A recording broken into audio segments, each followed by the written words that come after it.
கனமழை காரணமாக தலைநகர் டெல்லியின் பிரதான பகுதிகள் பெருவெள்ளத்தில் தத்தளித்து வருகின்றன. வெள்ளிக்கிழமை நள்ளிரவு முதல் பெய்து வரும் கனமழையால் டெல்லியின் முக்கிய சாலைகள் மற்றும் சுரங்கப்பாதைகள் நீரில் மூழ்கி போக்குவரத்து கடுமையாக பாதிக்கப்பட்டுள்ளது. குறிப்பாக சாஸ்திரி பவன், ஆர்கேபுரம், மோத்திபாக், கித்வாய் நகர் உள்ளிட்ட பகுதிகள் வெள்ளக்காடாக காட்சியளிக்கின்றன. சனிக்கிழமையன்று கொட்டித்தீர்த்த கனமழையால் பொதுமக்கள் வீட்டை விட்டு வெளியில் வர முடியாத நிலைக்கு தள்ளப்பட்டனர். டெல்லியில் உள்ள ஹரிநகர் பகுதியில் கனமழையால் சுவர் இடிந்து விபத்துக்குள்ளானது. இதில் 2 சிறுவர்கள் உட்பட 8 பேர் பரிதாபமாக உயிரிழந்துள்ளனர்.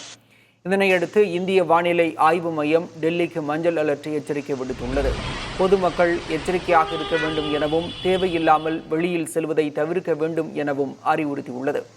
ஒவ்வொரு ஆண்டும் டெல்லியில் கோலாகலமாக கொண்டாடப்பட்டு வந்த ரக்ஷா பந்தன் விழா இந்த ஆண்டு கனமழையால் முற்றிலும் முடங்கி போனது. நாள் முழுவதும் பெய்த கனமழையால் டெல்லி விமான நிலையத்தில் 100க்கும் மேற்பட்ட விமானங்கள் தாமதமாக இயக்கப்பட்டன. இதனால் உள்நாட்டு மற்றும் வெளிநாட்டு பயணிகளும் கடுமையாக பாதிக்கப்பட்டனர்.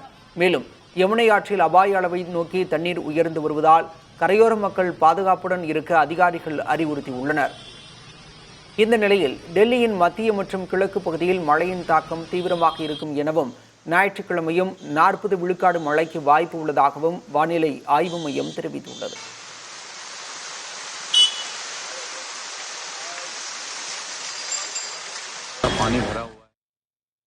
டெல்லியில் பெய்து வரும் கனமழை காரணமாக 325க்கும் மேற்பட்ட விமானங்கள் தாமதமாக இயக்கப்பட்டன. தலைநகர் டெல்லியில் பெய்த திடீர் கனமழையால் விமான சேவையும் கடுமையாக பாதிப்புக்கு உள்ளாகின.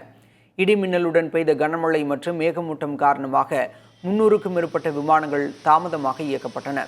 குறிப்பாக இந்தியாவின் மிகப்பெரிய விமான நிலையங்களில் ஒன்றான டெல்லி இந்திரா காந்தி விமான நிலையத்தின் விமான சேவை கடுமையாக பாதிக்கப்பட்டது. நாள்தோறும் சுமார் 1300 விமானங்களை கையாண்டு வரும் இந்த விமான நிலையத்தில் 325 விமானங்கள் காலதாமதமாக இயக்கப்பட்டன. சில விமானங்கள் ரத்து செய்யப்பட்டன. 6 விமானங்கள் வேறு விமான நிலையங்களுக்கு திருப்பிவிடப்பட்டன. இந்த காலதாமதம் மற்றும் அட்டவணை நேர மாற்றத்தால் உள்நாடு மற்றும் வெளிநாட்டு பயணிகளும் கடும் அவதிக்குள்ளாயினர். அதிலும் குறிப்பாக பல்வேறு விமானங்கள் 15 நிமிடங்கள் முதல் சுமார் 2 மணி நேரம் வரை காலதாமதமாக இயக்கப்பட்டன. ஏர் இந்தியா உள்நாட்டு விமானங்கள் கடுமையான நெருக்கடியை சந்தித்தன. அதேபோல இண்டிகோ நிறுவனம் மிக குறைவான விமானங்களை மட்டுமே பாதிக்கப்பட்டதாகவும் பெரிய அளவில் தங்களுக்கு பாதிப்பு ஏற்படவில்லை எனவும் தெரிவித்துள்ளது. இந்த நிலையில் சாலைகளில் தண்ணீர் தேங்கியிருப்பது மற்றும் போக்குவரத்து நெரிசல் உள்ளிட்ட காரணங்களால் பயணிகள் சாலை வழியாக வருவதை தவிர்த்து டெல்லி மெட்ரோவை பயன்படுத்துமாறு விமான நிலைய அதிகாரிகள் அறிவுறுத்தியுள்ளனர்.